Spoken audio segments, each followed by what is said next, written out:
Liwei kept his gaze on her, taking in every detail of her, every curve, every expression, before he reached out and took her hand, telling her that she looked absolutely beautiful, and Amara smiled, telling him that he looked handsome too. He watched her eat, the soft curve of her lips and the sparkle in her eyes, and for a fleeting moment, he wished that this moment could last forever, that they could live like this without having to think about anything, without worrying about the threats they faced, about the difficult mission he had to accomplish. And he thought that being with her here, right now, was the best thing to ever happen to him. Amara looked back at him, leaning in slightly, her voice shy as she admitted she was worried, and liwei's eyes narrowed as he asked her if she was okay and what exactly she was worried about. Amara remained silent, her eyes locked on his, waiting, and finally she whispered, shy and hesitant, "What if I get pregnant? We didn't use any protection earlier." Liwei laughed softly, still looking at her before leaning in closer, his gaze steady as he asked, "And what's wrong with having my baby?"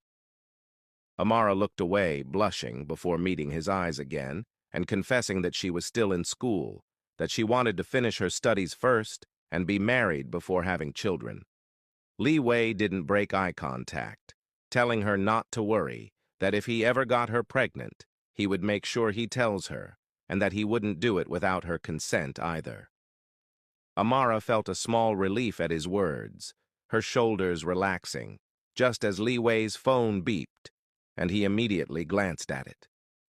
He saw the pictures and messages from Master Shen updating him on the situation in the city, and Liwei's expression shifted as he examined each photo carefully, running through their plans for when he returned.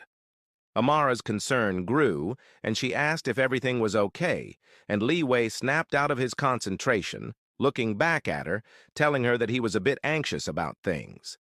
She reached out, taking his hand, asking if it was about his mission, about taking over East Gate Group, and Liwei nodded, admitting that he couldn't quite explain it. But he had an odd feeling deep inside. Amara squeezed his hand, reassuring him that everything would go smoothly, that he had Master Shen guiding him, experienced and capable. Liwei nodded, holding her hand tighter, telling her that this wasn't the time to worry, that they should enjoy this brief moment of peace together. Amara smiled, and they continued dining, the soft glow of the restaurant lights blending with the falling snow outside, creating